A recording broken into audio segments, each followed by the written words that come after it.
GHMC పాలక మండలి గడువు ఇవాళతో ముగియనుంది. ఇక జీహెచ్ఎంసీని 3 కార్పొరేషన్లుగా చేస్తూ సర్కారు ప్రకటన చేయనుంది. ఒకటి గ్రేటర్ హైదరాబాద్ మున్సిపల్ కార్పొరేషన్ కాగా 2 greater Malkajgiri municipal corporation, 3 greater Cyberabad లేదా గ్రేటర్ శేర్లింగపల్లి మున్సిపల్ కార్పొరేషన్గా ఏర్పాటు చేయనున్నారు. 3 కార్పొరేషన్లకు అధికారులు ఆఫీసులు సిద్ధం చేశారు. ఇక ఆగస్టు వరకు ఎన్నికలు జరిగే అవకాశం ఉంది. ఇక ఇదే అంశంపై మరింత సమాచారం మా కరెస్పాండెంట్ కుమార్ అందిస్తారు. జీహెచ్ఎంసీకి సంబంధించి ఏదైతే జీహెచ్ఎంసీ పాలక మండలి ఈ రోజుతోని వాళ్ళ పదవీ కాలం అయితే ముగుస్తుంది.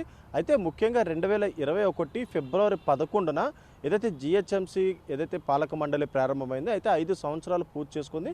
ఈ రోజుతో ఏదైతే ఆ సమయం కూడా ముగిసింది. అయితే రేపటి నుంచి ప్రత్యేక అధికారి పాలన అయితే కొనసాగుతుంది.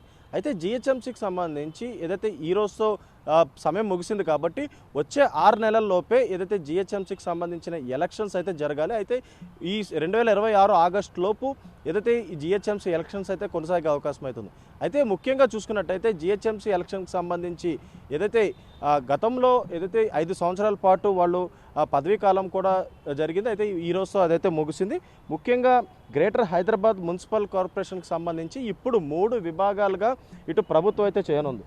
అయితే ఈ 3 విభాగాలకు సంబంధించి ముఖ్యంగా greater Hyderabad municipal corporation, greater Malkajgiri municipal corporation, అలాగే గ్రేటర్ సైబరాబాద్ లేదా గ్రేటర్ శేర్లింగంపల్లి మున్సిపల్ కార్పొరేషన్ కింద ఏదైతే ఏర్పడనుందో అయితే 3 కార్పొరేషన్లకు ఇప్పటికే ఆఫీసులు కూడా సిద్ధం చేశారు. అయితే ప్రస్తుత జీహెచ్ఎంసీ హెడ్ ఆఫీస్లోనే greater Hyderabad municipal corporation office అయితే కొనసాగుతుంది. తార్నాక హుడా కార్యాలయంలోని గ్రేటర్ మల్కాజ్గిరి కార్పొరేషన్ ఆఫీస్ అయితే రానుంది. అయితే మాదాపూర్ నాగ్ బిల్డింగ్లో గ్రేటర్ సైబరాబాద్ లేదా గ్రేటర్ శేర్లింగంపల్లి కార్పొరేషన్ అయితే రానుంది. అయితే 150 వార్డులతో గ్రేటర్ హైదరాబాద్ మున్సిపల్ కార్పొరేషన్ అయితే ఉంటుంది. 74 వార్డులతో గ్రేటర్ మల్కాజ్గిరి కార్పొరేషన్ ఉంటుంది. 76 వార్డులతో గ్రేటర్ సైబరాబాద్ లేదా శేర్లింగంపల్లి కార్పొరేషన్ అయితే ఉంటుంది. అయితే ఇప్పుడు ఈ 3 కార్పొరేషన్లో కూడా ఈ ఏరియాలు కూడా డివైడ్ చేశారు. ఇందులో ప్రధానంగా చూసుకున్నట్టయితే ఖైరతాబాద్, అలాగే సికింద్రాబాద్, అలాగే మరొక పక్క చార్మినార్, అలాగే రాజేంద్ర నగర్, శంషాబాద్, గోల్కొండ అన్నీ కూడా ఏదైతే హైదరాబాద్ కార్పొరేషన్లోకి అయితే రానుందో అయితే మల్కాజ్గిరి, ఉప్పల్, ఎల్బీ నగర్ వీటన్నిటినీ కూడా ఏదైతే మల్కాజ్గిరి కార్పొరేషన్లోకి అయితే వస్తాయి. కుకట్పల్లి, కుత్బులాపూర్, శేర్లింగంపల్లి అన్నీ కూడా ఇటు గ్రేటర్ సైబరాబాద్ లేదా శేర్లింగంపల్లి జోన్లోకి అయితే వస్తాయి.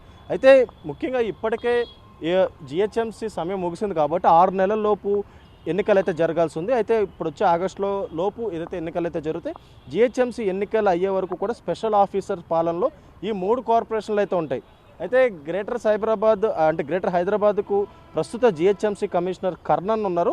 అయితే గ్రేటర్ మల్కాజ్గిరికి వినయ్ కృష్ణారెడ్డి, గ్రేటర్ సైబరాబాద్ అలాగే శేర్లింగంపల్లికి సృజన స్పెషల్గా కమిషనర్గా బాధ్యతలు కూడా చేపట్టే అవకాశం అవుతుంది. గతంలో 650 చదరపు కిలోమీటర్లు ఉన్న జీహెచ్ఎంసీ అలాగే ఓఆర్ఆర్ వరకు విస్తరించడంతో ప్రస్తుతం జీహెచ్ఎంసీ విస్తరణ 2050 చదరపు కిలోమీటర్ల వరకు ఉంటుంది. అయితే జనాభా వచ్చేసి 1,34,00,000 అయితే ఉంటుంది. అయితే ఈ నేపథ్యంలో మొత్తం ఏదైతే ఇప్పుడు సరికొత్తగా ఏదైతే దీనికి సంబంధించి జీహెచ్ఎంసీకి సమయం ముగిసింది కాబట్టి రేపటి నుంచి స్పెషల్ ఆఫీసర్ పాలనలో ఉంటుంది కాబట్టి 3 కార్పొరేషన్లకు సంబంధించి ప్రభుత్వం కూడా ఈరోజు కీలక ఆదేశాలు జారీ చేసే అవకాశం అయితే ఉంది. అయితే జారీ చేసిన తర్వాత 3 కార్పొరేషన్ల కింద ఏర్పడిన తర్వాత 3 కార్పొరేషన్ల నుంచి కూడా పాలన అయితే కొనసాగిస్తారు. అయితే 3 కార్పొరేషన్లు కూడా కమిషనర్లు అయితే ఉంటారు. కానీ మేయర్ ఎవరు అనేది అయితే అంటే ముఖ్యంగా ఒకడే మేయర్ ఉంటారు లేదా 3 మేయర్లు ఉంటారు అనేది అయితే మనం చూడాల్సి ఉంది. ముఖ్యంగా ఏదైతే బెంగళూరు తరహాలో కూడా ఇప్పుడు ఏదైతే ఇటు జీహెచ్ఎంసీకి సంబంధించి కూడా అదే తరహాలోని ఇక్కడ ఒక మేయర్ ఉండే అవకాశం కూడా చాలా ఎక్కువ కనిపిస్తుందనే చెప్పొచ్చు. అయితే ముఖ్యంగా చూసుకున్నట్టయితే ఇప్పటికే ఇటు కార్పొరేటర్లు కావచ్చు లేదంటే మేయర్ అలాగే డిప్యూటీ మేయర్ వీళ్ళందరూ కూడా నార్త్ సౌత్ టూర్లు కూడా వేసి అక్కడ పాలనలు ఏ విధంగా జరుగుతున్నాయి దాన్ని మొత్తం కూడా అధ్యయనం చేశారు. అయితే ఇప్పుడు ఏదైతే సమయకాలం ముగిసింది కాబట్టి వచ్చే 6 నెలల్లోని ఎలక్షన్స్ జరుగుతాయి. 6 నెలల్లోని 300 వార్డులకి ఎలక్షన్స్ జరుగుతాయి. 300 కార్పొరేటర్లు కూడా ఎన్నుకుంటారు. ఆ తర్వాత ఈ పాలన ఎలా ఉంటుంది అనేది అయితే మనం వేచి చూడాల్సిన అవసరం అయితే ఉంది. కెమెరామ్యాన్ కుమార్తో శ్రీకాంత్, ప్రైమ్ 9 న్యూస్, హైదరాబాద్.